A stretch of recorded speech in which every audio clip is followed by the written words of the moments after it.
Hello, જય શ્રી કૃષ્ણ.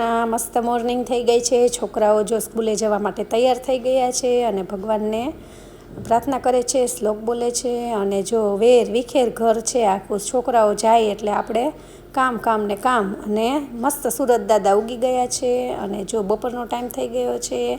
આ છોકરાઓ માટે હેલ્ધી ગોળી બનાવી છે, ચોકલેટ જેવી લાગે એટલે છોકરાઓ ખાય. અને આ દિવાળીનું પેકેટ ખોલ્યું, જો ગિફ્ટ હતી અમારે અને આટલા દિવસથી આ પડી હતી. તો આમાં છે કાજુ, બદામ, પિસ્તા અને કિસમિસ. તો છોકરાઓને જો સાંજના નાસ્તામાં આ આજે આપવાનું હતું, આ ખાલી કરવાનું હતું. એટલે દરરોજ ખાસું એવું કહીને 4-4, 5-5 બધાના વાટકામાં નાખ્યા. અને બધાને આવું તો કોને ન ભાવે ડ્રાયફ્રૂટ તો.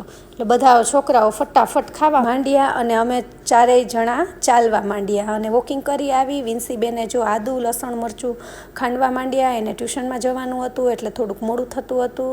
અને મેં રીંગણાના ઓળા કરવા હતા એટલે રીંગણા શેક્યા, ડુંગળી અને બધો મસાલો સમાર્યો.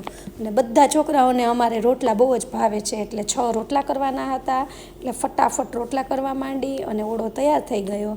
બધા જમવા બેસી ગયા. ચાલો, વિડીયો ગમ્યો હોય તો લાઈક કરો, શેર કરો, સબસ્ક્રાઈબ કરો.